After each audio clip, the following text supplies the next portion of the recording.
Muy, pero muy buenas tardes, buenas noches, ¿cómo estamos? En una nueva edición de No Convencionales con Silvana Reñones, Carolina Villar Las. Mi nombre es Gonzalo Navarro y vamos a compartir y pelotear un poquito sobre la actualidad política de la Argentina y también en su particularidad de la provincia de Neuquén. En una fecha muy especial, porque hoy es 17 de octubre, una fecha especial para la política argentina, para el campo nacional y popular, para los trabajadores y para los peronistas en particular. ¿Qué tal, Silvana y ¿Qué Carolina? tal, Las Gonzalo? saludo ¿Cómo en va? ese orden totalmente arbitrario. Buenas tardes, buenas noches, ¿cómo están?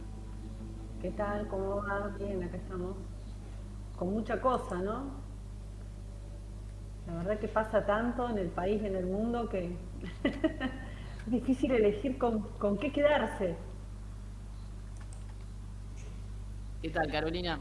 Buenas tardes, Gonza, Silvana, ¿cómo están? Muy bien por acá, empezando la temporada primavera-verano en Neuquén, donde también se viene calentando la semanita previa a las elecciones, ¿no? Parece que el clima nos va acompañando con el clima electoral también. Absolutamente. Bueno, a mí me pensaba recién cómo engancharnos con este 17 de octubre y se me ocurrió pensar cuál es la primera imagen que se les viene a la cabeza del 17 de octubre. Ninguno de nosotros tres estaba en 1945, pero cada uno va construyendo su memoria y su propio relato de la historia, en definitiva, sobre todo cuando se producen estos mojones que generan a su vez rituales, ¿no? Que nos permiten refrescarnos y devolvernos de alguna manera al presente hechos del pasado. ¿Qué, ¿Qué te evoca a vos, Silvana, el 17 de octubre? Yo te digo 17 de octubre, Día de la Lealtad. ¿A dónde va tu cabecita? Mi cabeza va a la imagen del acto de la época o de algún acto del peronismo que por lo menos en mi casa mi papá los ponía en la televisión, viste que siempre, en alguna época él participaba de los actos locales, este, después ya no, pero siempre estaba el ritual, por lo menos en el interior, donde no asistíamos a los actos tan masivos, de mirarlo por televisión, ¿no? De ir construyendo esa memoria, como vos decís, desde el interior. Por lo menos en mi casa tengo recuerdo de haberlo vivido desde ese lado, ¿no? En familia, que sí se miraban los actos, se miraba el acto de Buenos Aires. Acá este año, hoy había un acto acá en Neuquén que estaba convocado a las 5 de la tarde en la sede del PJ en Calle Roca. La verdad, no vi mucha gente, pasé por ahí, no sé cómo, capaz que era temprano, pero bueno, Al vos que te... parecer se trataba de una situación como de reunirse, decía música, arte, Sí, compartir. Bueno, esperemos que realmente haya sido convocante, ¿no? Porque en estos momentos está como bastante vacío de participación el espacio hace mucho tiempo, ¿no? Quizás pensando en la pregunta que decís, Gonza, justamente creo que lo que se me viene a la mente a mí es la palabra de lo popular, ¿no? De cómo uno piensa el 17 de octubre como una idea de que el peronismo se conectó con lo más popular, con la esencia más pura de su doctrina, de su movimiento. Y quizás a la distancia uno dice, bueno, ¿cuánto de eso nos queda? ¿Cuánta conexión tiene hoy el 17 de octubre con los sectores populares? ¿Cuánta participación en estos actos políticos partidarios se genera? ¿O el peronismo quizás se ha transformado, quizás se ha modificado, quizás se ve canalizado en otros espacios que no tienen que ver con la estructura partidaria tradicional? Pero bueno, es probablemente el punto de partida para pensar hoy dónde está el peronismo, dónde está la lealtad. Bueno, eso es interesante porque en definitiva también el 17 de octubre de 1945 fue una fecha que no tuvo que ver naturalmente, ¿no? Con lo partidario, con la institución partido, que de hecho no existía en ese momento. Y en general el peronismo cuando se presenta con toda su potencia, en general tampoco tiene que ver tanto con la vida partidaria, que es más propia de la Unión Cívica Radical, ¿no? La institución y cómo la vida política se ordena alrededor de, del partido. Y en el peronismo el partido tiene una función en torno a lo electoral estrictamente y a una parte de lo electoral. El partido se cierran las listas y después en general no tiene mucha vida el partido, sobre todo en los lugares en los que gobierna. Por ahí en Neuquén es distinto porque como está tan recortado el peronismo, a veces da la sensación de que el peronismo pasa por la sede del PJ, ¿no? Sí, pero... Esa es una impresión que me genera a mí, a riesgo, pero de equivocarme muy, muy fuerte. A mí me genera como una sensación de ambivalencia el analizar el proceso en sí del desarrollo del peronismo, pensando que automáticamente el 17 de octubre uno lo conecta con esto que vos decís, ¿no? Lo no partidario, la idea más movimentista que se pueda tener del peronismo, está expresado ese día en esa plaza. Pero probablemente eso se fue transformando y después sí, el peronismo tuvo una impronta partidaria y también tuvo una impronta republicana y también se le dio valor a esas instituciones, porque si no, digamos, no tendría cabida la explicación, digamos, la formación del Partido Peronista Femenino, la participación de las mujeres en términos formales, si, digamos, si se hubiera quedado en el movimiento, ¿no? El peronismo dio ese paso del movimiento al partido, a lo republicano, a lo formal, pero también fijémonos que en los últimos años y probablemente un proceso que inició el kirchnerismo, esa cuestión partidaria se fue desintegrando nuevamente, se fue como canalizando en agrupaciones, en espacios que se alejaron del PJ. Probablemente el PJ kirchnerista tuvo unas características bastante distintas a lo que fue el PJ que vemos hoy también. Sí, de Pensaba hecho, también que en el caso puntual de la provincia de Neuquén eh, hay al menos dos momentos distintos para pensar el peronismo y para pensar los 17 de octubre, porque el movimiento popular neuquino tiene un origen peronista, pero también hay un punto de quiebre que es cuando deciden decirle a Perón que los neuquinos ya se pusieron los pantalones largos tras el regreso de Perón en el exilio, y ahí como el surgimiento del MPN ya no como ortopedia partidaria del peronismo, sino como una identidad diferente y un peronismo también que a partir de ese momento queda como sin su lugar natural de representación, que queda ocupado por el MPN. Entonces, pensaba recién mientras las escuchaba, cómo ese punto de inflexión marcó desde ese momento hasta ahora a la historia del peronismo y también a toda la representación popular y la representación de los trabajadores en la provincia de Neuquén. Cuando sí, digo esto, igual, entre peronistas neuquinos, en general me miran con cierta perplejidad, ¿viste? Como diciendo, ¿pero qué me estás diciendo? igual me parece que el momento de hoy nunca estuvo, porque en realidad creo que acá en Neuquén la institucionalidad, el sello del PJ era convocante, más si uno cuando habla con los militantes más viejos, digo viejos en la militancia y también gente realmente tenía un peso importante la candidatura o formar parte de la estructura,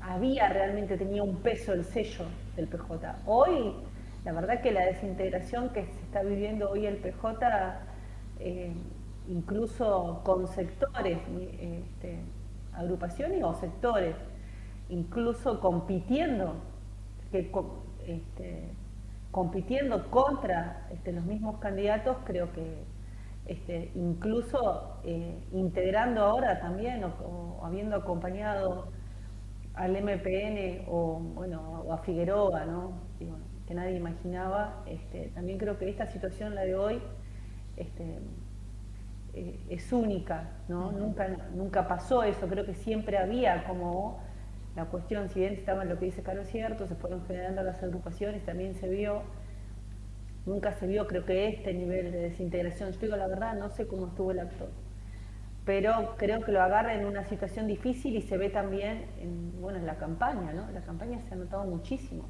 Sí, pasa así que también hay una situación clara de que quienes podemos analizar o conocer el peronismo en todo este recorrido, ¿no? Del 45 hasta hoy, lo que siempre ha caracterizado al movimiento es la necesidad de un liderazgo fuerte, ¿no?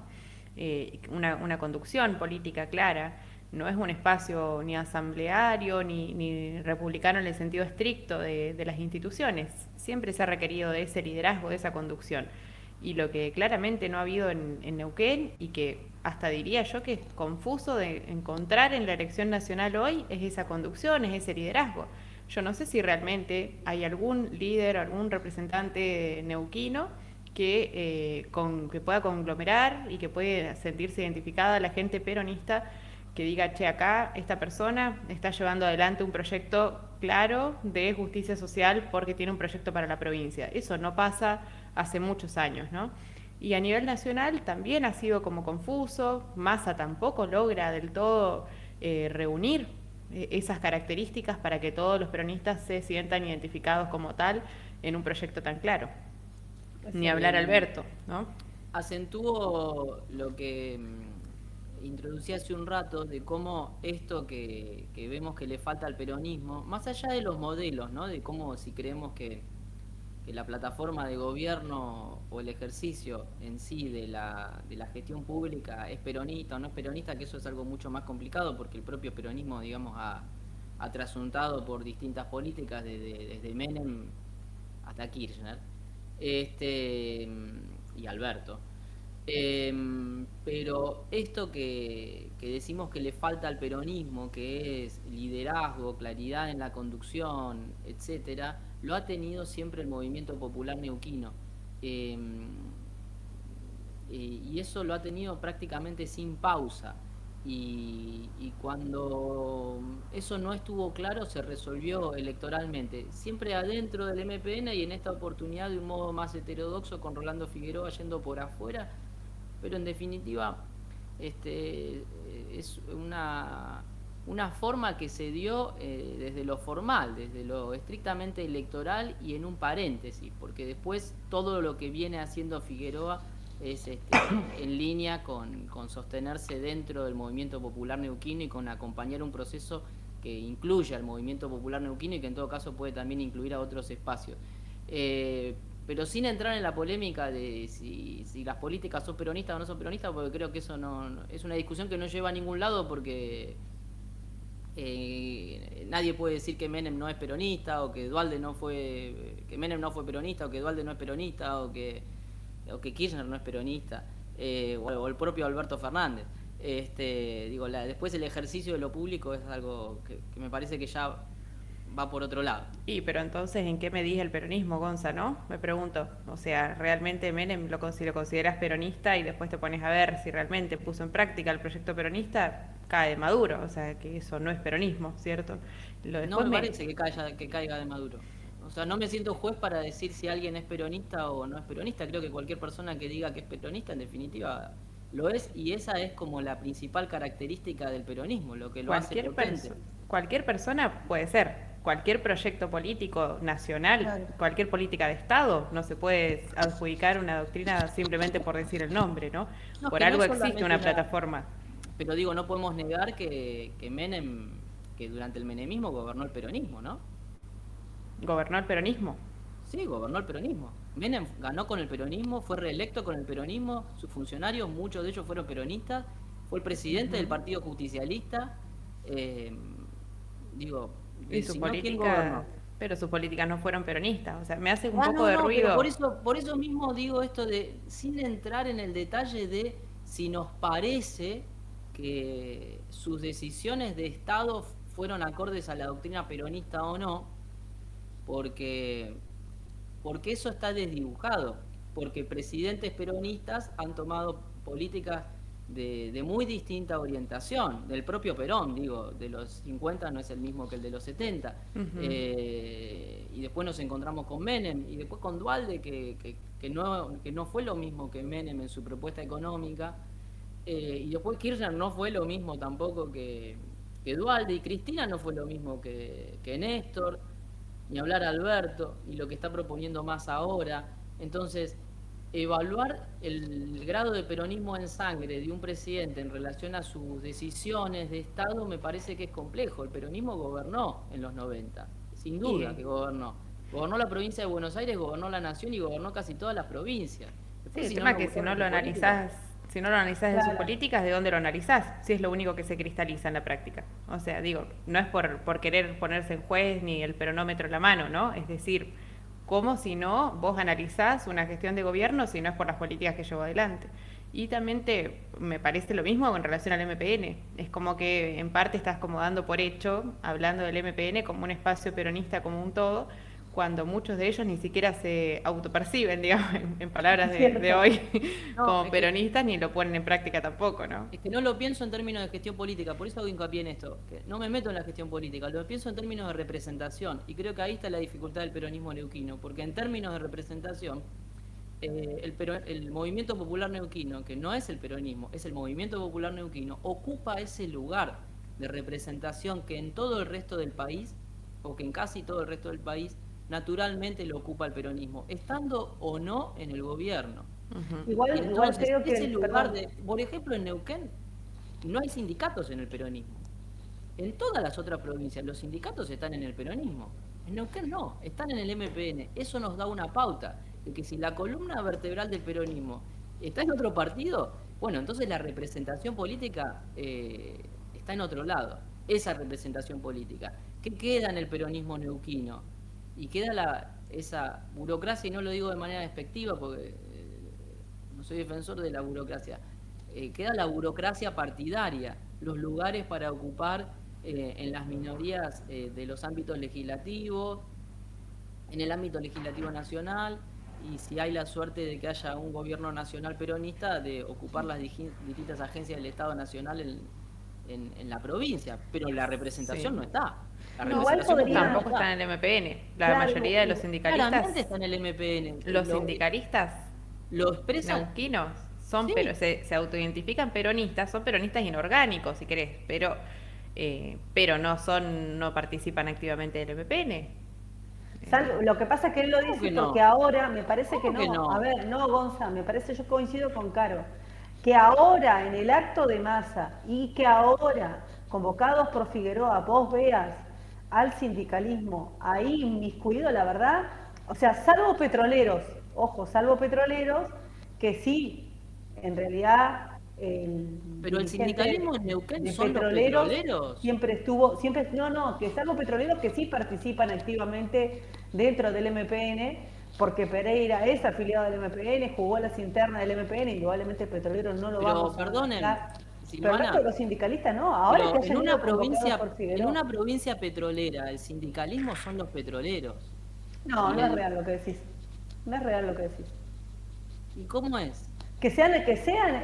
Primero que ni siquiera es el sindicato el número más importante, No. que sea la actividad económica más importante en materia de ingresos, no quiere decir que sea hoy el sindicato más importante ni en ¿Dónde cantidad están de los afiliados, sindicatos? ni en poder en realidad la provincia de Neuquén tiene mucho más empleo público que empleos petroleros, Tal cual. ¿Dónde- mucho más empleados docentes, Perdón, mucho pero más docentes que petroleros. A Carlos Quintriqueo, el Frente de Todos lo rechazó en su momento. Bueno, pero vos lo viste afiliado al MPN. No, más vale, que ahora haya Es que lo aparecido, están a ver, midiendo es que lo están evaluando desde la gestión y desde los aspectos formales. Y yo estoy diciendo que no me meto ahí, lo mido en términos de representación. Y no digo que el MPN es peronista, al contrario. Lo que digo es que el espacio de representación del peronismo en Neuquén lo ocupa el MPN. Y esto se ve en los triunfos electorales y en la composición del movimiento popular neuquino y en el lugar de los sindicatos, que claramente no están en el peronismo. Mira, yo No hay eso, sindicalistas en el peronismo. ¿Cuántos sindicalistas hay en la sede, en la conducción del Partido Justicialista de Neuquén? y por eso, Gonza, recién era lo que te hacía referencia, ¿no? Me parece que cuando hablamos de que esos representantes de los sindicatos, por eso decimos peronismo inorgánico. Probablemente no está Quintriqueo participando activamente, aunque sí esté afiliado, Guagliardo, un montón de personas que, bueno, comercio, otros sectores que vos decís, ¿se identifican peronistas? Sí. ¿Son autoridades partidarias? No, ¿no? De ningún partido, tampoco del MPN. En este sentido coincido totalmente con vos de que la composición social base del peronismo neuquén, del MPN en Neuquén, está en las bases populares, sí, pero no está en la conducción de los sindicatos. No te pondría en discusión nunca, por ejemplo, las comisiones vecinales. Es decir, las controla el MPN y se identifican así, son parte y la militan, ninguna duda, pero la conducción de los sindicatos no. O sea, claramente no son parte de la cúpula del MPN, ni son afiliados, ni orgánicos, ni participantes de ese espacio, por el momento. Es más, ahora, vos fíjate que recién ahora, este año, se pudo ver, por ejemplo, a uno de los representantes del Centro de Empleo de Comercio que ingresó como diputado dentro de la lista del MPN, no del MPN rolista, del MPN azul. Pero lo que digo es que en general coincido con Caro que salvo petroleros, el resto no estaban. Y también entiendo que si bien es cierto que el MPN gobernó, o sea, sigue gobernando, ¿no? Supongamos que es el cambio, asumamos que es el cambio esto, ¿no? Porque por lo menos desde los papeles, a partir del 10 de diciembre, el MPN no va a ser más gobierno, ¿no? Desde lo formal, como partido, no va a ser más gobierno. Después veremos si se continúa, si vuelve o no vuelve. No, pero hablemos de política, Silvana. No de derecho, hablemos de política. No, pero digo, el MPN está en el gobierno. Supongamos que esto es el cambio. No supongamos, digamos la verdad, hablemos con claridad, no supongamos nada y no me venga con tecnicismo del derecho electoral. El MPN va a seguir en el gobierno. Sí. El gobernador es del MPN, de pura cepa, nació en el MPN y sigue siendo del MPN. Y el día que ganó la elección, fueron todos los periodistas de Buenos Aires a decirle, venís a terminar con 40 años el movimiento popular neuquino, y dijo, no, de ninguna manera. Sí, es una lavada de cara, básicamente. Y no solamente eso, desde el día siguiente empezó a tejer todos los acuerdos necesarios con todos los intendentes del MPN de la provincia de Neuquén, con lo cual no fue una foto institucional en carácter de, bueno, yo voy a ser el gobernador y vamos a construir los lazos formales con los intendentes. No, reunió específicamente a los intendentes del MPN del interior, como le llaman neuquinos, desde un lugar estrictamente político y partidario, no formal, no de la gestión. No sé si político y partidario, ¿eh? Yo la verdad creo que los reunió porque las reuniones de él comienzan, de hecho, yo ojo, con esto no es que estoy defendiendo que puedo llegar a, lo que digo es que en esto también Figueroa empezó la reunión con los intendentes pasado, cuando él ya había ganado, si bien todavía no asumió, ya era gobernador. Y empezó las reuniones porque la realidad son los intendentes con los que él va a tener que trabajar. Vengamos que además él viene de un gobierno de coalición, en la que también tuvo que, hoy por ejemplo, hacer una nota muy interesante en el diario La Mañana de Neuquén, en la que él dice que ya se empieza a trabajar o a develar de alguna manera cómo va a ser su gabinete, más allá de que dice que va a ser un gabinete austero, como siempre decimos que él termina encarnando un poco mejor que nadie el discurso también anticasta, y de hecho él vuelve a reafirmar que no va a quedar, o sea, vuelve a reafirmar que no van a quedar, o sea, que la conducción política de hoy, los cargos políticos de hoy no van a quedar, no el trabajador común, y si bien no cierra la puerta del MPN, también me parece que él pone la impronta en esta de que en su gobierno van a ir y se van a ir incorporando todos los que fueron trabajando con él, y de hecho en las elecciones municipales, después de las elecciones provinciales, él se enfrentó al MPN en todas las elecciones municipales que hubo. Yo no sé si va a ser, vos me decís, quizás es la continuidad. Yo creo que si quizás sea la continuidad, en principio hoy te digo que él se para, o sea, ganó, conquistó el electorado presentándose como una alternativa distinta, una disrupción. Él no dijo yo soy lo mismo que Gutiérrez. No, pero perdón, Silvana, no estamos cortando la historia en un lugar que me parece un poco arbitrario. En el capítulo anterior, En el capítulo anterior, Figueroa insistió con modificar las reglas para ir a una interna dentro del MPN. No es que él se fue desencantado y dijo, ah, no, encontré estos manejos en el partido y descubrí que ya no representa mis ideas, voy a refundar la provincia con un partido propio, con otro ideario y bla, bla, bla. No, él quiso ir a internas y quiso ser el gobernador del MPN.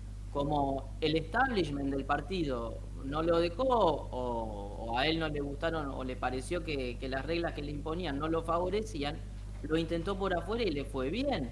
Pero no fue una ruptura por cuestiones Pero está ideológicas, fue bien, pero una ruptura él por una cuestión estricta de la repartija del poder hacia está bien, pero adentro él del no fue por partido. afuera. Una cosa es lo que nosotros podemos entender desde la cuestión más técnica. Ahora, la realidad es que él se presentó fuera al electorado, se presentó como una alternativa. Él se presenta como un quiebre. Quienes comunidad se presenta como los ganadores, los que rompieron la hegemonía del MPN. Ni hablar que tampoco después, pues obviamente, y además sí tiene voto de MPN adentro, obviamente que tiene MPN, pero él se presentó como un quiebre, como una ruptura. O sea, me parece que Está bien también eso, hacia el Silvana, electorado, lo tomo. él se presentó con eso. Y no solamente se presentó como eso sobre el MPN, pegándole fuertemente a la familia Zapaga, a la continuidad, a las candidaturas a dedo, a los candidatos títeres. O sea, recordemos un poco lo que fue la campaña de él, sino que además incluso llegó incluso a cuestionar, por ejemplo, ahora todo el cuestionamiento que viene incluso con el tema de las plantas políticas. O sea, él se presentó como el candidato que lejos de la continuidad generó su campaña criticando no solo las prácticas institucionales, sino también las políticas económicas y las políticas públicas del MPN.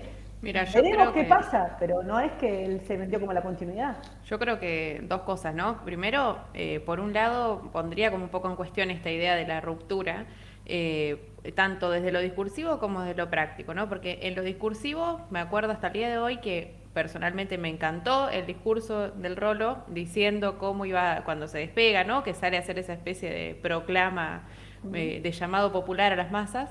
Y en realidad en ese discurso él habla claramente de que no no habla de una ruptura, no habla de un abandono de ese sector, sino que habla como una especie de refundación. Por eso que en criollo sería lavada de cara, ¿no? Pero es como intentar retomar las bases del MPN, reconstruir ese espacio. El Rolo intentó trabajar desde ahí, construir desde las bases de la gente que ya se identificaba con el MPN, no de transformar esa identidad. Y después en la práctica pasó algo muy parecido, porque vos lo veías el día de la fiscalización. El 16 de abril la gente eran empleados del MPN contra empleados del MPN de la provincia fiscalizando en el mismo lugar. ¿No? Había una interna que más tenía que ver con el sostenimiento de esas estructuras y qué sector dentro de la oficina o de la secretaría de la cosa iba a quedar beneficiado y cuál iba a quedar perjudicado. Ahí no parecía alguien que venía de afuera a arrebatar el gobierno de la provincia, como en lo discursivo se podía decir. Era casi una negociación una interna entre compañeros, ¿no? Sí, para mí tuvo ese carácter y entiendo también que haya una dinámica ahora compleja entre ruptura y continuidad, porque es cierto que al ser el único candidato competitivo que formalmente no era el candidato del MPN y no era el candidato de los azules, que me parece que eso es mucho más fuerte o fue mucho más fuerte que ser o no ser del MPN, creo que es lógico que al representar esa expectativa de alguna manera terminar con el MPN, tenga él ahora un itinerario muy complejo desde ese punto de vista entre ruptura y continuidad. No puede cerrar su partido, bajar la persiana y decir soy ahora No, el jefe pero, del movimiento pero popular aparte, neuquino, pero tampoco puede, o en realidad sí podría, pero creo que sería torpe desde lo político terminar o buscar terminar con ese partido. Me parece que lo que busca es liderarlo. Y eso me parece bueno, que también es interesante para pero, seguirlo. pero aparte, Silvana, cambio de fíjate, tema no, para para una hablar un sola poco cosita de más te cómo se digo al está respecto. viviendo la elección en la provincia de Neuquén, porque hay una elección nacional también en juego y Neuquén vota. Sí, nada, me quedé enganchada con otro tema. ¿Viste tiempo, te queda la cabeza, pero yo quería decir una cosita más. Sí, bueno, en realidad, salvo esta semana y casi fines de la semana pasada, no hubo, o por lo menos en la capital, no se vio mucho despliegue de campaña, ¿no? Es como que me parece que la campaña local está más ceñida que nunca a la campaña nacional. Sí se vio, de alguna manera, los candidatos de Unión por la Patria que anduvieron vi que por las redes que estuvieron por el norte, también estuvieron por el sur, con reuniones modestas, tampoco es que hubo grandes despliegues. Mañana hay una caminata que entiendo auspiciará de cierre en Cutralcó, pero, por ejemplo, en la ciudad de Neuquén no se vieron, no se vio que no se vieron caminatas ni grandes despliegues de campaña. Sí, por ahí creo que se vio gente panfleteando, sí, no se vio mucho, pero de ninguno de los partidos, quiero decir. La realidad es que uno esperaba un poco más, por lo menos a mí me daba la sensación de que uno esperaba un poco más de campaña, sobre todo en Unión por la Patria, ¿no? Y me parece que Nadia Márquez, indudablemente que fue la gran ganadora en las PASO, ¿no? Y hoy es quien, digo, si mantuvieran los resultados tal cual como salieron en las PASO, ella ingresaría como diputada, igual que Francisco Sánchez, que bueno, que esperemos si logra también retener los votos de Leticia Esteves, que perdió la interna. Bueno, y en realidad Unión por la Patria esperaba que, o por lo menos creo que uno se esperaba que saliera con una campaña mucho más intensa, porque bueno, imagino que ahora solo queda esperar que a Massa le vaya mejor en la provincia, que se vote boleta completa. Sí creo que cuando estuvo Massa en Neuquén fue llamativo, que bueno, ya lo hemos nombrado, ya lo hemos hablado acá, que en el acto que estuvo del 27 no participaron los candidatos. Sin embargo, después filma un video él en casa de gobierno con Badilla, como, viste, no sé, diciendo, bueno, mire, vote quien quiera para abajo, corte boleta si quiere, pero Perdón, pero esto un poco refuerza esta idea, me parece, de que la representación local del peronismo no, la tiene el Movimiento Popular Neuquino. no, es que ni siquiera, vos fíjate que en realidad no, hoy te Pablo, diría pero que pará, Silvana, pará, van los candidatos peronistas y se reúnen con los del MPN y dicen, bueno, si quieren voten a los diputados del MPN, que después se les da lo no, lo que mismo. es peor, ni siquiera se reunieron con los diputados del PN, que tampoco subieron al acto, eso que lo hablamos. En ese acto sube el sindicalismo, convocado por Figueroa, ¿no? Porque nadie va a creer ahí, ese acto, cuando llega ahí, ese acto está convocado por Pero Figueroa, si ¿no? recién me dijiste que los sindicalistas no están en el MPN. No, ¿yo qué dije? Yo lo que te dije es que salvo ahora en esta gestión de Figueroa que los convoca a participar, esto no había pasado con el MPN antes, salvo con petroleros. Ahora estaba Quintriqueo, diga, había otros, estaba Camionero, estaba la Walker en ese acto que convocan y de hecho los únicos de representantes de la política que había estaba Lucas Castelli, estaba Tania Bertoldi y Marita Vilone, que si bien es del MPN, está como hoy más jugando, o por lo menos en la nacional, más del lado del rolismo que... yo creo que se esperaba un poco más de la campaña, no hubo. Yo creo que le queda, sobre todo a los candidatos locales, les queda solamente esperar que a Massa le vaya muy bien y que la gente vote boleta completa.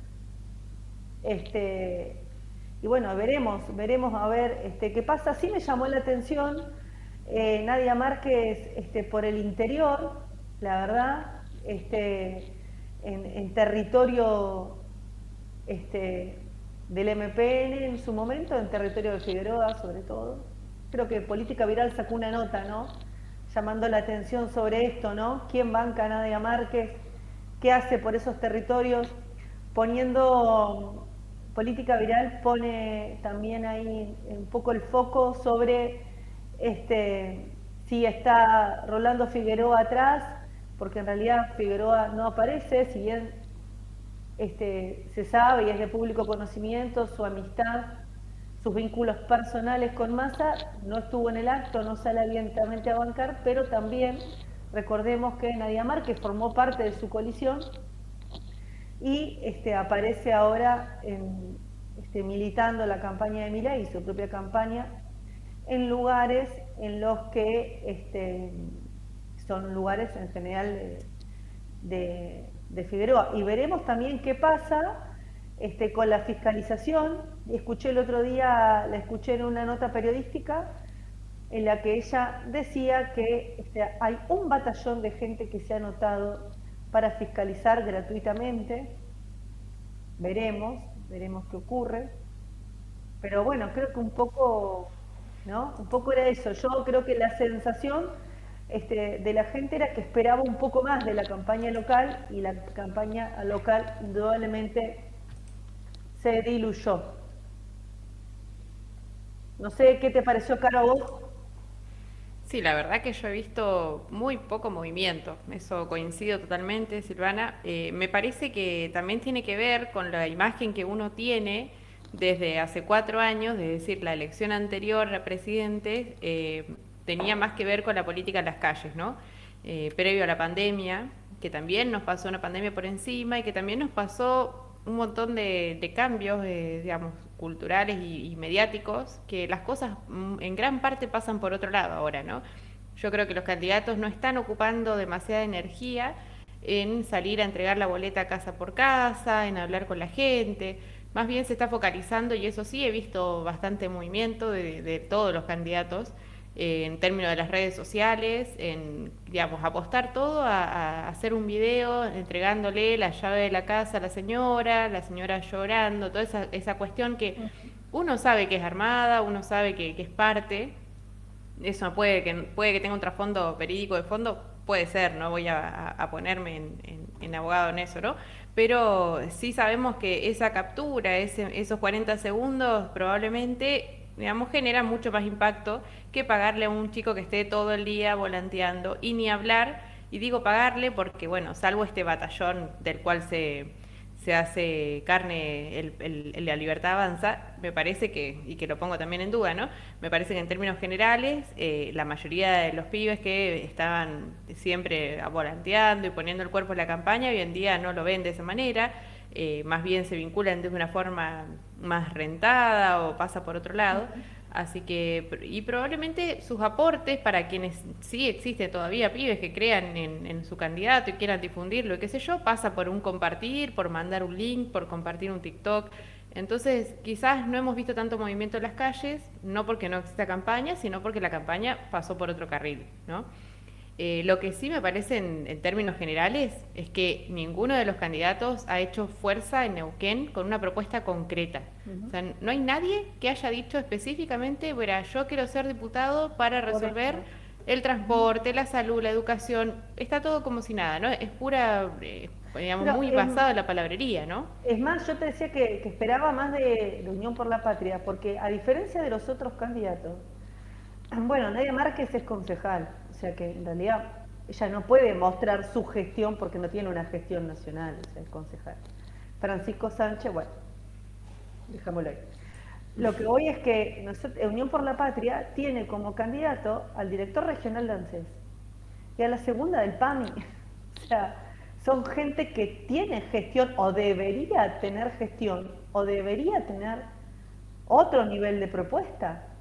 Sí. Indudablemente no pasó, y de hecho la boleta, yo digo, pasa por las redes, pero la realidad es que a diferencia de lo que pasa en el voto electrónico en Neuquén, en que la militancia sí pasa mucho por las redes porque vos tenés que mostrar la foto de la boleta electrónica en las redes porque no tenés forma de llevarle al vecino en boleta electrónica, se esperaba de que se utilizara más con el MPN fuera de la cancha en esto, porque sabemos que el hándicap del MPN con Badilla fue muy magro y el MPN no está jugando ahí. Se esperaba que se pudiera llegar a todos los vecinos con la boleta, ¿no? Esa práctica que tanto señora y que sostiene, que lleva que todo se aferre a la boleta papel porque vos se la podés llevar al vecino. Bueno, eso tampoco pasó. Eso tampoco pasó. Por eso digo que No. se esperaba un poco más. Cuando se discutía el voto electrónico o no, se decía no, porque la militancia, porque la gente espera la boleta, hay que llevarle la boleta al vecino, llevársela a los... Eso tampoco pasó. No, increíblemente a mí me sorprende que quienes más promovieron la cuestión de las redes y que la política pase por ese carril son los únicos que yo, en encuestas simples y caseras que hago de la gente que conozco, les he preguntado qué boleta te llegó, y me incluyo en esta encuesta, solamente el sobre plastificado, cerrado, hermoso de La Libertad Avanza. No vi ninguna otra boleta en ningún buzón. Entonces eso también te hace ruido, porque los tipos no pierden un camino ni el otro, y preocupa, ¿no?, esa situación donde dicen van por el papel y van por las redes al mismo tiempo. Lo que digo es que creo que Todero, en cuanto a candidato de Unión por la Patria, sí ha hecho, en esto por ahí no coincido tanto en lo que decís, Sil, creo que sí ha hecho campaña en base a su gestión, porque el tipo a diario envía y promueve y sube información sobre lo que hace en ANSES y sus políticas y lo que están llevando adelante. Ahora, lo que no veo es una transposición de esa política o de esas ideas a la neuquinidad, que es lo Tal cual. importante hoy, ¿no? Porque el que te va a votar es neuquino, es neuquina, y vos decís, ¿por qué no te sentás a pensar, te acercás al hospital a preguntar cuáles de los planes nacionales de salud no están funcionando y tenés una propuesta seria y hablas de eso? ¿Por qué no Porque el hablas de los peronismo puentes? neuquino no tiene un proyecto distinto al del movimiento popular neuquino. Eso es también lo que pasa. El proyecto del peronismo neuquino no difiere en absolutamente nada al del movimiento popular neuquino. Y tuve la oportunidad de preguntarle a candidatos que estuvieron cerca o que disputaron en algunos casos la conducción de la provincia de Neuquén desde el Frente de Todos, Unión por la Patria. Y respecto a los temas provinciales que son relevantes, y el más relevante es qué hacer con el petróleo, no hay ninguna diferencia sustantiva. Es más, uno de los principales referentes del peronismo neuquino fue secretario de Energía. Claro, Digo, Gonza, pero no. el MPN sí habla de lo neuquino, ¿entendés? A eso voy. Claro, exactamente, porque el MPN sí tiene un proyecto para la provincia de Neuquén, el peronismo no. Lo que pasa es que el peronismo, la diferencia es que el MPN construye su mística apropiándose de la neuquinidad, ¿no? Parece que No, la no es neuquinidad... apropiándose, es construyéndola, Pero Silvana. además sí Las creo que identidades uno no se puede no se apropian, se no, construyen. pero creo que el peronismo, le digo que a diferencia del peronismo neuquino, a diferencia del MPN, que puede coincidir en algunas cuestiones que son relevantes para la provincia, yo creo que la diferencia siempre estuvo con la mirada nacional, ¿no? Porque por ahí el MPN siempre se va acomodando al que gana, ¿no? Nunca tuvo esto de jugársela. De hecho, te das cuenta ahora nomás Figueroa, que no sale a ponerse la camiseta de nadie. O sea, eso es muy del MPN, ¿no? Eso, si hablamos de continuidad de política a nivel nacional, es eso, ¿no? Esperemos a Claro, ver bien quién del gana y nos acomodamos. peronismo, Y y Silvana, digamos todos, ¿eh? pero El peronismo realmente también pasa eso. Los gobernadores peronistas, eh, digo, se la juegan por los intereses de su provincia, no por la cuestión de lo federal. Lo vimos claramente, por ejemplo, cuando fue el conflicto con las entidades agrarias. Los gobernadores peronistas que estaban en provincias donde eso afectaba, representaron los intereses del poder de su provincia. Pero ponerle que Eh, el PJ neuquino no sea capaz en tan poco tiempo de arrebatar esa identidad neuquina, no importa, ponele que se la regala, que la deja ahí, pero de mínima tirá una propuesta que tenga que ver con las necesidades de los neuquinos y de las neuquinas. Eso es lo que está faltando, ¿no? Vos decís, una idea concreta, hablás de la devolución del IVA, tenés a tu candidato ahí, bueno, mencioná mínimamente, en Neuquén le afecta a tantos consumidores, en Neuquén bajó el consumo de alimentos, subió, pasa tal cosa con las pymes, se ven beneficiadas tales personas por las políticas del ministro de Economía, algo que digas que Pero, traspole lo nacional a lo neuquino, ¿no? porque encima con el la- agravante de que acá en Neuquén, cuando sale lo de ganancias, acá ya Gutiérrez, nosotros ya no pagábamos ganancias sobre la zona. O sea que tampoco esa medida que tuvo un impacto importante en otras provincias, acá en Neuquén ¿no? También fue menor, pero lo que dice Caro es cierto, no puede ser que todo pase por 3 o 4 temas que lo dicen todos. Desde Marque a Todero, todo lo mismo. En la, Me recordaron las dificultades del peronismo en la ciudad de Buenos Aires, los problemas que tuvieron tanto Filmus como Recalde en sus candidaturas anteriores para disputar la jefatura del gobierno porteño. Salvo el primer balotaje, que creo que compitieron, la fórmula era Filmus Heller, y que Carlos Heller venía con un trabajo de muchos años construyendo alternativa y con mucha discusión frente a qué hacer con la capital, y el PRO todavía no gobernaba acá. Después, el peronismo se abrazó a eso, a hacer la representación de la administración nacional en el momento en el que Cristina podía lucir mucha política pública. Y eso fue un problema, porque ninguno pudo representar los intereses de los porteños, que además, en muchos casos, son intereses contrarios a los intereses del federalismo. Entonces, hasta ahora, hasta esta elección, en la cual paradójicamente el candidato no es peronista, el candidato del peronismo es Santoro, que es radical. Y recién ahora Santoro logró construir, no sé si una propuesta, pero al menos sí una agenda de temas que son de interés para los porteños. Y sin que esa agenda de temas que son de interés para los porteños choquen de frente con cualquier política federal. ¿Por qué? Y porque se aferró, por ejemplo, al problema de la vivienda en la ciudad de Buenos Aires. Entonces Santoro puso eso en su agenda y lleva una propuesta al hombro que, bueno, tiene poco acompañamiento desde el poder, porque una de las principales inversiones de los porteños, a los que les sobra un poco de plata, y en eso está parte de la conducción del PJ, es en comprar departamentos, ¿no? Para la especulación. Pero bueno, Santoro supo agarrar eso y construir una agenda. Y en esta elección el peronismo va con una agenda en la que realmente le puede discutir al oficialismo porteño. Pero hasta acá, en todas las elecciones, no pudo tener una agenda y siempre se limitó a eso. Nosotros somos la representación de Cristina en la ciudad de Buenos Aires. Y acá eso no cuaja, en ningún lugar cuaja eso. Eso es para minorías. La gente en todo caso corta la boleta y ponía a Cristina, y en su provincia votaba a los representantes que tenían una agenda local. Pero bueno, vamos a cambiar apenas un poquito de tema. A mí me interesaba este registro que tienen ustedes de cómo marcha la campaña y el clima electoral en la provincia de Neuquén, que aparece un poco disminuido, y yo acá lo percibo, pero todas estas son percepciones y sensaciones, como en un nivel mucho más elevado. También es cierto que acá en la ciudad de Buenos Aires y en la provincia de Buenos Aires son elecciones ejecutivas locales también, y eso le da mucho más volumen a la elección. No solo elegimos representantes no solo elegimos presidente y representantes para el Congreso, sino también jefe de gobierno, intendentes, diputados y senadores provinciales, y en la provincia de Buenos Aires, en el conurbano, y acá legisladores en la ciudad de Buenos Aires.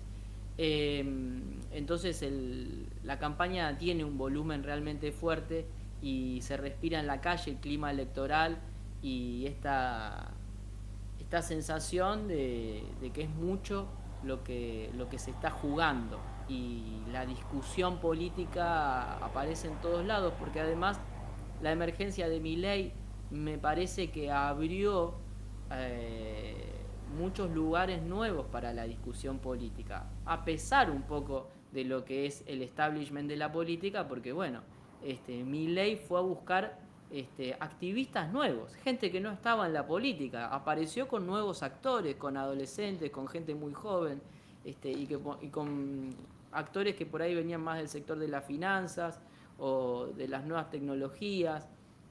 Entonces aparecen actores sociales nuevos que irrumpen en la política, y eso está moviendo muchas cosas, además de que el impacto de la política sobre la cuestión doméstica se siente, sobre todo en lo que es precio, por la corrida cambiaria que tuvimos la semana pasada y las remarcaciones, que bueno, eso igual no es un fenómeno local, no es un fenómeno metropolitano, me parece que afecta en todo el país. Entonces, esto que ustedes ven en Neuquén de una campaña de baja intensidad, acá yo hoy estoy en la ciudad de Buenos Aires, veo todo lo contrario, una campaña de alta intensidad, y además lo veo a Sergio Massa liderando, lo cual es sorprendente y es una buena noticia para el peronismo. Cristina corrida adrede de la escena para no opacar al candidato, o por lo menos eso es lo que aparece por ahora, y Sergio Massa protagonizando. Y ya a esta altura, en el electorado del peronismo, pero esto incluye al cristinismo y a la progresía, no hay discusión en torno a Massa. Cuando estábamos en la campaña por las PASO, todavía se podía ver a mucha gente que quería que gane Massa, pero no lo quería votar. Y ahora me parece que ya muchos lo tienen tatuado a Sergio Massa, que está liderando, y el peronismo ve en Massa alguien que los puede liderar, no un muñeco, no alguien que está puesto ahí y que veremos, sino ve ahí alguien que puede liderar. Hoy Sergio Massa encabezó lo que podríamos decir que fue el cierre, más que el cierre de campaña, porque va a haber más actos, pero quizás seguramente el acto más importante del peronismo bonaerense, y además, claro, como celebración del Día de la Lealtad, pero fue el cierre del peronismo bonaerense de cara a las elecciones del domingo, y Sergio Massa dio un discurso muy, pero muy peronista. Por un lado, la construcción de la escena, eso me pareció interesante. Se evitó esa foto tradicional del candidato a presidente con todos los muñecos atrás de traje, ¿viste? Así que decir, esta gente rara, ¿viste? La casta, intendentes, gobernadores. Y no sé por qué, pero la actividad política como que deforma la cara y los cuerpos de la gente. ¿Viste? Que uno ves a un político y otro que no es político discutiendo en una mesa y te das cuenta a cuál se dedica a la política. No sé qué pasa, pero algo pasa, ¿no? Un poco lombrosiano capaz lo que estoy diciendo, pero hay algo. Bueno, no hubo eso. Un escenario gigante, enorme, enorme, enorme, con pasarela, escenario y tal, y solo 3 personas. Sergio Massa, Axel Kicillof y Ferraresi, que era el anfitrión. Jorge Ferraresi es el intendente de Avellaneda, muy respetado en el peronismo bonaerense, y además le va bien en las elecciones en Avellaneda, y además junta muchos votos para el peronismo, tanto a nivel nacional como provincial, y en algún momento cercano a Cristina, creo que ahora también, y oficiaba de anfitrión porque el acto se hizo en la cancha de Arsenal, que queda en Sarandí, que queda en Avellaneda, provincia de Buenos Aires. Bueno, Massa, con un discurso muy, pero muy peronista, habló de la economía social, de la necesidad de incorporar a ese sector a la política pública, de generar trabajo registrado y de volver a construir un sendero de movilidad social ascendente. Y después hizo un decálogo en torno a la lealtad con la educación y a la salud pública, como constantemente proponiendo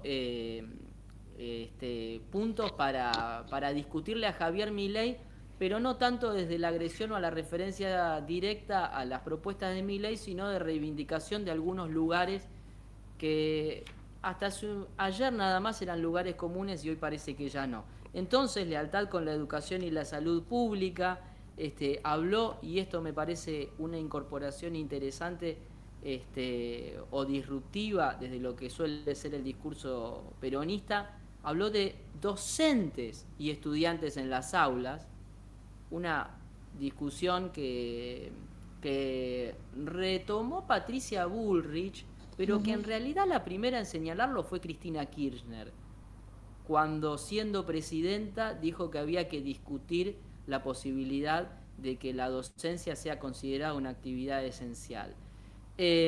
Habló de docentes y estudiantes en las aulas, de ampliación del sistema universitario, y acá teléfono para algunos rectores y autoridades del mundillo universitario. Hace tiempo, no demasiado tiempo, me tocó hablar con alguna dirigente académica de vuestro pago, y consulté por las carreras cortas y por las nuevas disciplinas que aparecen con estos cambios en el mundo del trabajo, y me parece que desde la academia hay cierto desdén por esas cosas. Como dicen, bueno, de eso se ocupa la actividad privada, la educación privada. A mí me dio mucho pavor eso, pero bueno, Massa lo tomó como, bueno, hay que llevar esto a la universidad pública. Carreras cortas que estén acordes a las transformaciones del mundo laboral, a los nuevos trabajos que surgen y que tengan salida laboral.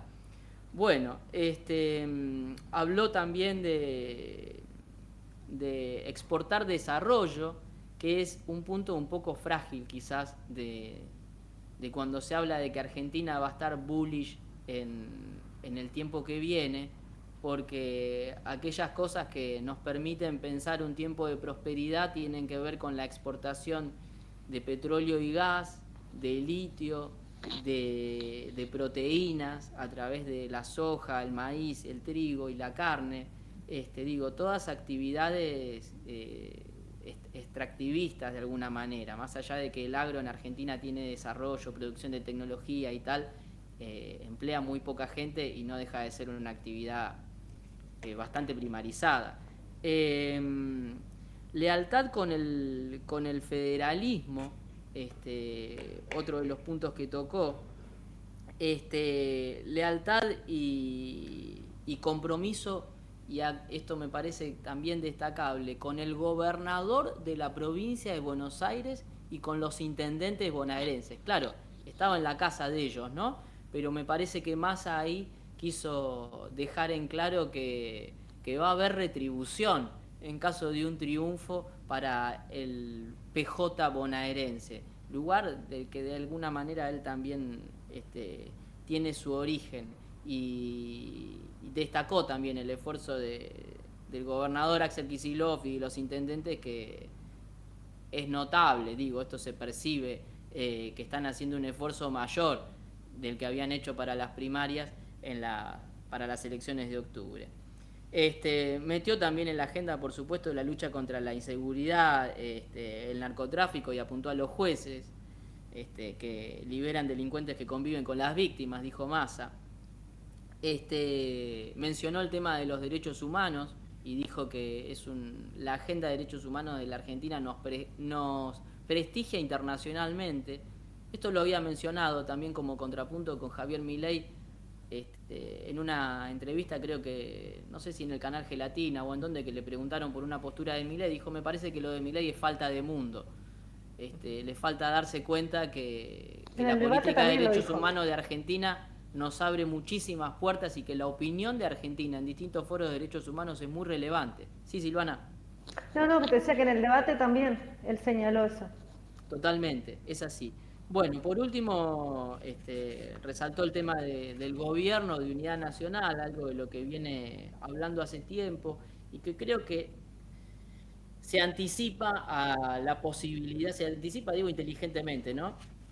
A la posibilidad de un balotaje, en donde va a hacer falta abrir canales para consolidar un sendero de triunfo de cara a ese balotaje.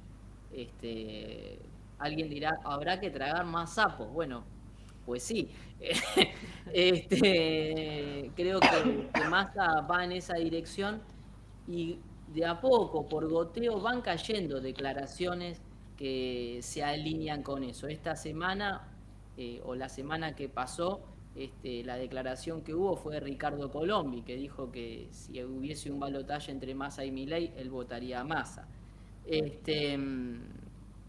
Y acá el dato o la manifestación política más relevante, creo, dijo que el 10 de diciembre, en caso de ganar, empieza un gobierno con un presidente que tiene el coraje para hacer los cambios que hagan falta. Y agregó esta frase que es lapidaria para Alberto: lo peor está pasando, dijo Sergio Massa. Durísimo. que yo capaz con algo de maldad lo asocio a Alberto Fernández. Uno podría decir, bueno, distintas circunstancias hacen que estemos transitando un mal momento, el acuerdo con el Fondo Monetario Internacional, ahora dos guerras, era una, La la sequía. sequía y la deuda social, política, económica que dejó el macrismo. Bueno, pero digo, la expresión por lo menos no es cuidadosa con el actual mandatario Alberto Fernández, también totalmente borrado de la campaña, en lo que creo que todos los analistas, y yo que no soy uno de ellos, coincidimos en que es un acierto mantener al presidente Alberto Fernández al margen de esta campaña, y cada una de sus apariciones ha sido un problema para la campaña de Sergio Massa. La última fue una denuncia penal, creo, contra Sí, a Javier Milei. Milei. Ujú. El presidente que en este momento se encuentra en China, en una cumbre. Un presidente Eh, que también será recordado por sus frases célebres, ¿no? Como de, para que exista un conflicto tiene que haber dos contrincantes en el ring, como frases que lejos están de hablar del coraje y del valor que se necesitaba para resolver toda esta situación. Así que bien inteligente Massa en ese punto de tratar de diferenciarse, ¿no? Sí, Yo les tratar de hago, diferenciarse de Alberto sobre ese punto, y por otra parte, eh, hoy la escuchaba a Cecilia Moró a propósito de esta discusión de, bueno, el tema del liderazgo. Creo que acá esto está mejor resuelto porque en la campaña de Alberto Fernández, Cristina tuvo que protagonizar esa campaña luego de poner a un candidato a dedo, y acá Sergio Massa termina siendo candidato con apoyo de Cristina, pero con un peso específico propio. Y una Cristina corriéndose, quizá un poco obligada, si la búsqueda es de un triunfo electoral, para que Massa tenga ese peso. Pero Sergio Massa no deja de ser, o no dejaría de ser, presidente en el marco de una coalición. Hoy le preguntaban a Cecilia Moró por Massa, y ella decía, bueno, le preguntaban por el gobierno de Alberto, y decía, bueno, tuvimos muchos problemas porque no lo nombró directamente, pero como que Alberto no logró tomar conciencia cabal de que era el presidente de una coalición política. Y dijo puntualmente sí que faltó una mesa política, y que el gobierno se privó de una mirada muy lúcida, audaz y tal, de Sergio Massa y de Cristina Kirchner. ahora, yo te puedo hacer un aporte, les hago una pregunta a mí, ¿no? Es algo, capaz que lo mío. Yo digo, el hecho de que, viste, creo que también en esto hay dos cuestiones. Me parece que hay algo que no se escapa al Frente Renovador, digo, ¿no? A la Unión por la Patria, que tiene que ver que, según lo que dicen las encuestas, eh, la que está sufriendo una sangría en sus votos hoy es Patricia Bullrich. Voto que no emigra o no emigraría al masismo, a Sergio Massa, a Unión por la Patria, sino que es un voto que por lógica se sentiría más cómodo votando a Milei que votando al peronismo. Ahora, si unos días atrás, digo, la semana pasada, ¿no? Me acuerdo haber visto a Massa en algunos programas manifestando, contando que él era amigo de Larreta, que más allá de que Larreta decía que no, él decía que sí, que hace 20 años que ha compartido. Y ahora lo vemos a Larreta más cerca de Patricia. Ahora lo que yo me pregunto es, ¿tendrá que ver esto también? ¿Podría ser también una estrategia del peronismo para que Patricia se desinfle, pero no tanto, porque la realidad es que si hay alguien a que afecta la sangría de votos de Patricia hoy es el peronismo? Digo, para llegar a un balotaje, Patricia no tiene que pincharse tanto. ¿Ustedes cómo lo ven? A mí me llamó la atención eso, y después de golpe que aparece Larreta diciendo cerca de Patricia que va a integrar su gabinete, que... Sí, absolutamente hay una dificultad. Digo, el peronismo tiene que confrontar con Patricia Bullrich, a quien le tiene que ganar para entrar al balotaje, pero por otra parte decía, si Patricia Bullrich se desinfla demasiado, bueno, es un problema porque son votos que se presume son para Javier Milei. En definitiva, estamos a muy poquitos días de las elecciones, vamos a ver a los candidatos recorriendo toda la Argentina, de provincia en provincia, participando de distintos cierres de campaña, a la vez Massa tratando de contener el tema del dólar, que hoy, digo, la semana pasada fue un tembladeral. Ujú. Algunos analistas dicen que eso ya en esta instancia no tiene una afectación electoral. Algunos incluso dicen que la movida de Milei pudo haberlo perjudicado por mostrarlo indolente frente a la realidad de los argentinos al candidato de la Libertad Avanza. Pero bueno, de cualquier manera, Sergio Massa necesita que eso esté tranquilo y al menos en la rueda de hoy lo ha logrado. Le quedan 3, Sí, miércoles, jueves y viernes. quizás pensó que iba a perjudicar mucho más a Massa y efectivamente mucha gente hizo la lectura de, él salió a hablar del peso, él salió a hablar del dólar y digamos, está todo bien con la confrontación electoral, pero en el medio quedó un montón de gente que los precios se les fueron a las nubes, ¿no? Sí. Claramente no fue una reacción directa de gente enojada con Massa perdiendo votos como él capaz esperaba. Pero bueno, eso igual es un gran misterio hasta el domingo, ¿no? Igual, y no sé si a ustedes me da la sensación, a mí cada vez me cuesta, porque a veces da la sensación de que los candidatos de Milei tienen como la impunidad para salir a decir cualquier barbaridad, y lo grave no es que ellos, sí es grave que ellos lo digan, pero además, yo siempre cuando sale con algo leo los comentarios. Hoy, por ejemplo, sale una candidata, creo que es a diputada nacional, una chica que es una mujer, que es streamer, la verdad, no recuerdo el nombre, nunca la había visto en mi vida hasta hoy, que sale a decir que ella va a presentar un proyecto cuando ingrese al Congreso, a la Cámara de Diputados, por el cual los varones pueden renunciar a la paternidad si sostienen que ellos no querían ser padres y terminaron siendo padres porque las mujeres los engañaron, le dijeron quédate tranquila que me cuido, e incluso sabotearon algún tipo de método anticonceptivo de barrera. Yo lo estoy diciendo elegantemente, ella no lo dice así. Dice, y así como las mujeres pueden abortar, ¿por qué los varones tienen que estar sometidos a una paternidad? Bueno, lo grave no es esa cuestión, que además ni voy a gastar 2 segundos en analizarlo porque es una burrada, pero además yo me pongo a leer los comentarios, ¿no?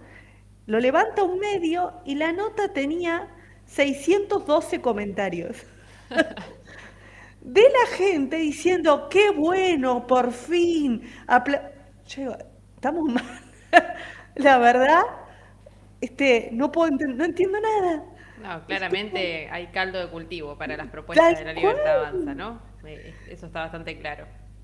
Doy vuelta a la página porque la provincia de Neuquén atraviesa una reforma educativa, Carolina, y entiendo que sos la persona indicada para contarnos un poco de qué va, en qué punto estamos.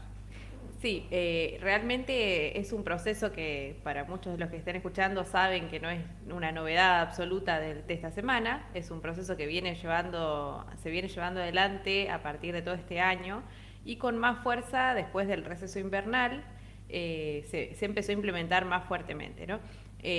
Quizás para los que no están en tema, recordar que bueno, a partir del 2016 más o menos se empezó a discutir de forma bastante horizontal y democrática en una mesa donde cada escuela de pública y semipública puso a disposición, gracias obviamente a una decisión del gobierno provincial en ese momento, una persona referente para discutir la necesidad de realizar un cambio en la política educativa neuquina, cosa que viene siendo postergada por décadas, cosa que es recontra necesario, por lo menos sentarte a discutir qué proyecto educativo vas a llevar adelante, ¿no? Bueno, parte de este contexto es también saber que en Neuquén tenemos un montón de planes de estudios distintos, que vos te cambiás de una escuela a otra y tenés que rendir 800 millones de equivalencias porque no tenemos un sistema unificado, ¿no? Entonces, ante toda esta situación, ante también la situación de un conocimiento muy compartimentado, ¿no? Muy desconectado una cosa de la otra, un montón de necesidades que se estaban dando en ese momento, dijeron, bueno, vamos a empezar a discutir. Esto duró 2 años, 3 años, hasta que llegó la pandemia y se frena un poco el proceso, ¿no? En el marco de la pandemia se siguieron dando algunos trabajos en función de lo que se elaboraba en las escuelas, en las jornadas, había jornadas específicas para trabajar el tema, y de todo eso va surgiendo un documento. A todo esto, la interna política obviamente tenía que suceder, porque cuando hablamos de educación también hablamos de política, ¿no? Y pasaba, ¿no? Por momentos en el que se frenaba el proceso, por el momento que se denunciaba de que eso no estaba siendo democrático, se desintegraba la mesa, se volvía a integrar, se componía de otras personas, había nuevas exigencias. Ante todo esto, resulta que hay un final, un resultado, que fue la implementación de este llamado diseño curricular para este año. Ese diseño tiene características específicas para nivel medio, para adultos, para escuelas técnicas. Y eso nuevamente generó obviamente una serie de resistencias, sobre todo en sectores que tienen que ver con la izquierda tradicional, que forma parte del sindicalismo docente. Pero bueno, también convengamos que el diseño curricular ha sido bancado, apoyado y respaldado por el sindicalismo oficial, digamos, por la conducción de Guagliardo y todo el sector del TEP que ha acompañado todo este proceso. Por lo cual, bueno, en esa ruptura típica de la política docente, que se sabe, digamos, que siempre hay desacuerdo, el diseño curricular no fue la excepción, ¿no? A todo esto se sumaron en las últimas semanas cuestiones que me parece, vinculando un poco con lo de las elecciones nacionales, me parece importante tener en cuenta. Por ejemplo, una movilización de estudiantes secundarios que aconteció en estos días hacia el Consejo de Educación, y yo dije, me parece interesante, ¿no? Más allá de lo que se plantee, más allá del nivel de información que puede haber y más allá de la validez de ese reclamo, hace bastante tiempo que no se veía organizado el movimiento estudiantil secundario en Neuquén. Y bueno, me parece interesante en términos de, bueno, a los pibes no les interesa, los pibes solamente están en el Instagram, por lo menos están discutiendo y se están posicionando sobre algo que, bueno, ya está implementado, ya está sucediendo. Pero por lo menos están ahí expresándose. Paralelamente a eso, hay muchos grupos de familias que se han manifestado tanto en contra como a favor, sobre todo en contra, que es lo que más se ve, digamos. La realidad es que, bueno, el diseño está en marcha, ¿no? Carolina, ¿qué es lo que se cuestiona? ¿Cuál es el aspecto central de lo que se cuestiona de la reforma? Y se habla, bueno, algunas cuestiones desde la izquierda trotskista, digamos, de Aten Capital, si querés, tiene mucho que ver con las consignas de toda la vida, ¿no? De que es una ley que privatiza, una ley que va al ajuste, que, digamos, reduce los contenidos. Después los estudiantes de escuelas técnicas tuvieron sus reclamos muy específicos que tienen que ver con el tema de los talleres, y después hay una cuestión que tiene mucho que ver con la desinformación. Y en esto no quiero subestimar el reclamo de nadie ni que se malinterprete, pero, por ejemplo, se ha salido a decir abiertamente que los títulos de las escuelas técnicas no van a ser técnicos, sino que son auxiliares. Y en realidad, muy por el contrario, el título de escuela técnica con este diseño curricular va a tener validez nacional. Y después se ha salido a decir desde el sindicato de Aten Capital, sobre todo, con Angélica Laguna y demás, que la reforma trae perjuicios en términos laborales para los docentes. Y otra cuestión que está recontra comprobada y chequeada, y el que lo quiera averiguar puede solicitar información en lo que es la planta funcional del Consejo de Educación, o en cualquier lugar que eso es público, digamos, donde se ve que en realidad el diseño curricular genera una mejora sustancial en términos del trabajo y las condiciones docentes. Entonces, cuando escuchamos a la Bullrich, escuchamos a Milei diciendo los docentes de las escuelas, bueno, en este caso está, digamos, apuntando a una mejora. Ahora, discusión aparte y no tan aparte es si efectivamente va a estar la plata y van a estar las condiciones para garantizar que esta propuesta se concrete, ¿no? Tenemos una provincia donde las escuelas en general se caen a pedazos y las escuelas muchas veces no tienen a los pibes adentro, y no por culpa de los docentes, sino por culpa del gobierno que no arregla una ventana, ¿no? Que no ponen gas, que se preocupan en marzo de ver que el agua sale por todos lados. Entonces después se responsabiliza de un lugar común a los docentes y, bueno, acá hay que ver cuánto de esta maravilla que hablamos en términos presupuestarios vaya a funcionar efectivamente.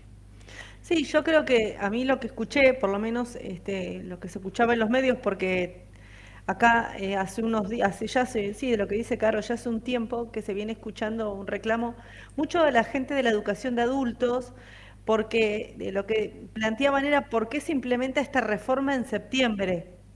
Entonces decían que no se alcanzaron a generar los cargos, entonces muchas de las escuelas de adultos estaban sin clases y vos se ponés la radio local a la mañana y escuchás todos los días un CPEN quejándose que no tienen profesor, que no se generaron los cargos.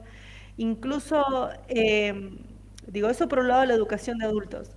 Por otro lado, los padres que se quejaban porque se implementaron en el nivel medio junto con la jornada institucional que ya hay, las jornadas para implementación.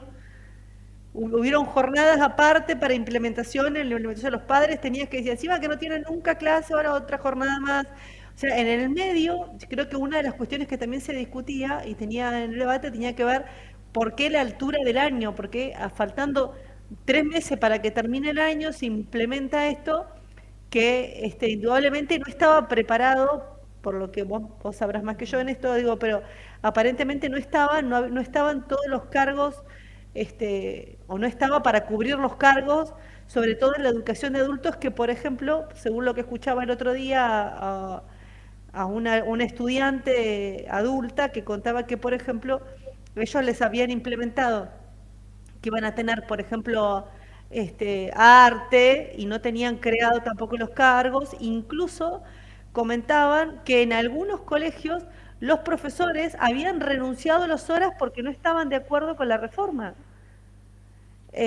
No sé si esto es real, si es parte de lo que se comenta para generar miedo en los medios de comunicación, pero un poco, digo, los que escuchamos la radio, que somos padres, que tenemos hijos en el secundario, que prendemos la radio a la mañana, esta problemática estaba todo el tiempo desde ese lado. No sé si fue tan así, Caro. Sí, la realidad es que lo que no estaba, Silvana, era la plata, ¿no? O sea, la formación, cada uno de los docentes, y me incluyo en esto, ¿no? La fuimos haciendo en todo este tiempo, toda la formación obligatoria que hubo que hacer para poder trabajar en estos nuevos ejes, porque realmente es una propuesta bastante diferente a lo que uno está acostumbrado, por lo que uno se formó originalmente. Pero bueno, todo ese proceso se fue haciendo. Es cierto que se hizo una jornada extra, pero también, o sea, volvemos al mismo punto, ¿no? Como siempre, ¿de quién es la culpa? Bueno, el docente, que además que tiene que hacer todo ese trabajo, tiene que articular, tiene que hacer todo lo que cualquier trabajador haría, digamos, que le digan al empleado bancario, que le digan al petrolero que se vaya a la noche a hacer una capacitación y que no se la paga nadie. O sea, eso no pasa, ¿no? En este caso es bastante similar. Te dicen, bueno, tenés que trabajar 6 horas en elaborar un documento para el coso que estamos discutiendo, pero fuera de horario de clases, donde en realidad tenés que ir a dar clases probablemente a otra escuela. O sea, no es viable que eso se haga sin suspensión de clases, a menos que otra vez hubiera una decisión clara de decir, bueno, vamos a poner plata para pagar tal cosa que tal día se paga extra por tal. No sucede, ¿no? Y todo este año ha venido pasando que todos los meses nos avisan a todos los que estamos en educación, el mes que viene, el lunes arrancamos, ¿no? Es como la promesa de, o sea, literal, así funciona, ¿no? Como el mes que viene arranca la reforma, entonces todo el mundo organiza, te hacen firmar los horarios, todo funciona, llega el día, no está la plata. Entonces las escuelas obviamente deciden seguir postergándolo hasta que ese dinero exista. Después la discusión extra que sucede es que una vez que estén los cargos, lo que no están los espacios físicos tampoco. O sea, Claro, te ponen un montón de talleres, un montón de espacios que deberían funcionar. ¿Dónde los van a hacer funcionar si hay escuelas que no tienen ni gimnasio? Es complicado. Ahora vos me preguntás ¿por qué el apuro? Bueno, hay una cuestión legal en el medio que es complicada, que tiene que ver con la validación de los títulos. Y en esto sí es para estar preocupados en términos de cada uno como padre o madre de un estudiante, ¿no? El Ministerio de la Nación no validó más los títulos de la escuela secundaria neuquina. Entonces este año, en realidad la amenaza venía por ahí, ¿no? Si no se ponía en práctica la reforma, los títulos no iban a ser aprobados por el Ministerio Nacional. Así que había que hacerlo de alguna manera, había que hacerlo como venga, y en esto otra vez volvemos a pensar cuál es la política realmente de planificación educativa que tiene el MPN. ¿Y qué le va a quedar al rolo en esta deuda Para el año que viene, ¿no? Sí, sí, que todavía el otro día preguntaban o se preguntaban en los medios, porque todavía no se sabe quién va a estar, quién va a ser el ministro, ¿no? Del área o si va a cambiar el presidente del Consejo de Educación. Todavía no hay nada, pero tampoco salieron a expedirse mínimamente a ver si, porque en realidad esto es otra de las cosas que le deja a Gutiérrez y se va, ¿no? Te tiro una reforma educativa y me voy y fíjate cómo lo arreglás, de acá a 2 meses, ¿no? Creo que esto también es de los puntos que hablabas, Gonza, vos, de los puntos de la transición esta que se está poniendo linda, porque como que el cuadernito de tareas, claro, queda lo de los planes sociales, queda resolver el quilombo de desarrollo, te dijo la reforma educativa, fíjate cómo vas a Fíjate hacer, cómo lo arreglas ahora. claro, fíjate cómo llegás y tenés que pagar salario, fíjate cómo lo haces, Sí, ¿no? absolutamente. Sí, es una agenda complicada porque además, digo, a veces se pasa por alto también que, y ocurre en la discusión de temas particulares también, se pasa por alto que el contexto de la Argentina no es bueno. Y entonces a veces alguien dice, ah, pero esto no funciona. Bueno, pero claro, no funciona en un marco donde hay una macroeconomía que está patas para arriba. Entonces, qué sé yo, se dijo, la ley de alquileres no funciona, mirá todo lo que me aumentó el alquiler. Bueno, claro, tenés una inflación del 100% anual, ¿qué esperabas? Entonces, digo, muchas cosas no funcionan en un contexto macroeconómico tan Sí, complicado pero y aparte te digo además... otra cosa, Gonza, uno de los contras de haber tenido la elección tan temprano es que, y con este cambio, ¿no? Que virtualmente de abril hasta ahora la administración pública se paró. Vos donde todos los días tenés reclamo de que no sale esto, no sale lo otro, no se aprueban las compras, desde salud, el reclamo de salud, de la falta de insumos, es constante. O sea, por un lado tenemos regalías récord y por otro lado tenés la gente de salud reclamando insumos básicos, porque te dice que no se realizan las compras porque la administración pública está parada. Y eso es una realidad. Ustedes, Política Viral lo sacó con respecto al quilombo que hay con los planes sociales y con las cuestiones que tiene que sacar desarrollo que uno saca. La realidad que eh, el traspaso se va a hacer con un Estado provincial que, por lo menos en lo que es el Poder Ejecutivo, frenado, desde las elecciones hasta acá, frenado. Sí, Este, claramente un orden provincial pensado para la continuidad. Eh, y una transición tan larga solo es razonable si hay una continuidad política muy fuerte.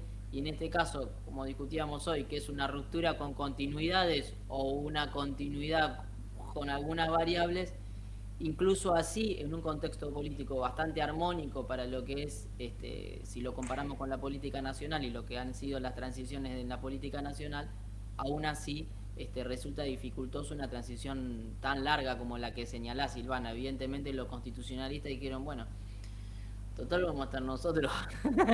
Nos damos un buen sí. rato entre un gobernador y el otro para ordenar todos estos No, papeles y por repartirnos eso los... te digo, y en el medio generando mucha incertidumbre, porque la realidad es que acá, además del misterio que rodea la composición del gabinete, salvo dos nombres, no se sabe quién más va a estar, eh, lo cual la realidad es que uno supone, a ver, si vos vas a asumir con un nuevo gabinete dentro de poco, uno pensaría que quizás esa gente, si viene de afuera, debería irse empapando de antemano de cuál es la realidad del área que va a asumir, ¿no?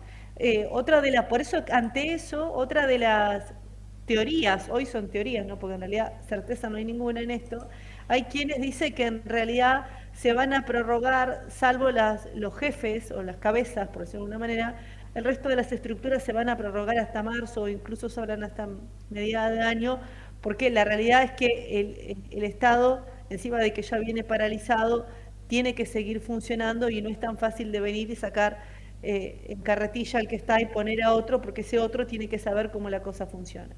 La realidad que eso tampoco ha ayudado y sobre todo preocupa que en áreas sensibles, sobre todo como es em, salud, estamos todo el tiempo escuchando los hospitales y la gente que trabaja en salud, ya ni siquiera hablando de sueldos o de paritaria, estamos hablando de insumos básicos para el funcionamiento, así que digo, eso genera también cierta inestabilidad para adelante, ¿no? Porque en realidad lo único que hay ahora, como decimos, es cada vez que Rolos hablar de su gabinete, hoy sale a decir que va a tener un gabinete más austero, con menos ministerio, pero tampoco tenemos mucha certeza y genera incertidumbre, además, para la planta política que no sabe para qué lado salir disparado. No sabemos si el 11 de diciembre esa gente va a tener continuidad o vamos a tener un ejército de desocupados. Y también volvemos a lo mismo, ¿no? Ninguno de los candidatos a diputados por Neuquén hablan de estas cuestiones. O sea, realmente yo no escuché a nadie profundamente pensar en qué va a ser, aunque la salud y la educación sabemos que es provincial, una propuesta que relieve, por lo menos trate de relevar la situación, que gestione con el Ministerio Nacional, que piense estas condiciones de la situación educativa para poder implementar el diseño curricular, una propuesta concreta y que esté empapado en el tema, ¿no? Pareciera que tocan de oído, pareciera que hablan más bien desde el lugar de la consigna, que es más cómodo que meterse a hablar en concreto de las cuestiones específicas que afectan a la gente, ¿no? Sí, aparte, perdón, yo creo que también en Neuquén, también sumado a esto, que no creo que forme parte de la reforma, pero que también he visto que ha traído, no sé, Caro, vos podrás contar más, pero también, también cuando se experimentó todo esto de la educación inclusiva, sin los presupuestos adecuados, generó, no terminó teniendo un impacto positivo, digo, ni para los docentes, ni para los alumnos, ni para los alumnos que terminaban incluidos, ¿no? Es como que se va experimentando, se tira sin plata y a ver qué pasa. Sí, bueno, justamente vos hablando recién de las jornadas de la reforma curricular, esas fueron reemplazadas este año, en los últimos meses, por las jornadas de inclusión, donde había un día específico donde te reunías a hablar de la inclusión. Ahora, la inclusión, otra vez, en términos de proclama, o sea, realmente no hubo una forma de bajar a eso a una cuestión concreta. Hoy en día tenés un montón de escuelas comunes, tradicionales, que reciben a todos los chicos que tienen un montón de discapacidades de lo que se te ocurra, sin tener personas capacitadas para poder sobrellevar esa situación, para poder acompañarlos y para poder educarlos al fin. Entonces entra una cuestión muy progre, muy de la época que estamos viviendo, donde queda mal decir que vos no querés recibir a cual chico, pero en realidad estás vulnerando, al recibirlo, estás vulnerando su derecho a la educación, porque ese pibe, esa piba realmente no está recibiendo la educación que necesita, ¿no? ¿Dónde está ahí el proyecto educativo? Nada, no existe, ¿no? Queda bien decir que estamos trabajando en un documento por la inclusión, y en esto sí, participantes del sindicato, del gobierno, todos entraron en ese mismo debate, sin solución, digamos. Bueno, falta muy poquito para las 22 y falta muy poquito para el 22 de octubre que Argentina elige presidente. Está abierta la posibilidad en rigor para cualquiera de los tres candidatos principales. Hablamos de Javier Milei, Patricia Bullrich, Sergio Massa, en el orden que quieran ponerlos realmente, porque el resultado final de las primarias fue mucho más parejo de lo que mostraron las primeras pantallas. En el escrutinio definitivo esto se pudo relevar. Y las encuestas hoy dan mucha paridad entre los tres candidatos. Si bien hay que tomar con pinzas las encuestas, me parece que expresan eso. Incluso, digo, se ha vertido muchas críticas sobre las encuestas, pero si miramos con cuidado el resultado de las PASO, no estuvo tan lejos de lo que reflejaron las encuestas si tenemos en cuenta su margen de error. Digo, hay una paridad entre las tres fuerzas y eso nos plantea un escenario de muchísima, pero muchísima incertidumbre, sobre todo porque hay también mucha diferencia de modelos y de carácter entre los tres candidatos. Hay uno con dificultades para domar sus emociones, otra con dificultades para domar las oraciones bimembres y otro con dificultades para domar los precios.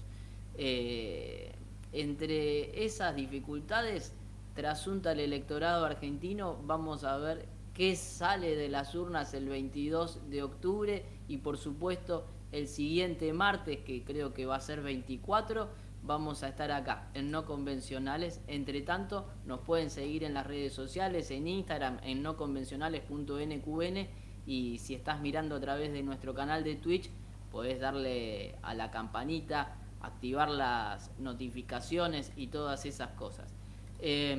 Nos vamos, ¿les parece? ¿Tienen hambre? Nos vamos. No, más o menos, porque comí pochoclo. Vos comiste durante pochoclo, en el cine estabas. No estaba en el cine totalmente, viéndolas a ustedes de partir, hablando sobre los grandes temas, mientras yo metía algún bocado en el stream. Mira, yo te voy a decir una cosa. Acá, en esta figura. Entre Gonza comiendo pochoclo y el gato acicalándose atrás, que ahora se quedó dormido, pero el tipo se bañó mientras estábamos. Sí, es que su actividad principal es dormir y acicalarse cuando no está comiendo o descomiendo, como dijo un funcionario macrista. Bueno, veremos qué pasa. Silvana Reñones, fue un placer. ¿Nos reencontramos el próximo martes? Nos encontramos. A ver, ya que con novedades, si tenemos segunda vuelta, con presidente, con con presidenta. Con otro país. Ya sea cual sea el resultado, nos va a dar otro panorama sobre el futuro, en el cual seguramente la temperatura de la política y la economía va a estar más elevada que ahora, sea cual sea el resultado. Y eso es realmente emocionante, y por eso es tan lindo nuestro país y lo amamos tanto. Un abrazo grande. Abrazo, Gonzalo. Me olvidaba de mencionar a nuestro compañero Fabián en la técnica, es el que está ponchando las cámaras y haciendo posible que todo esto funcione y estemos en el aire. Gracias Fabián, gracias Gastón, Carolina, Silvana, nos reencontramos el próximo martes. Fue un placer. Chao. Chao Gonzalo, chao Silvana.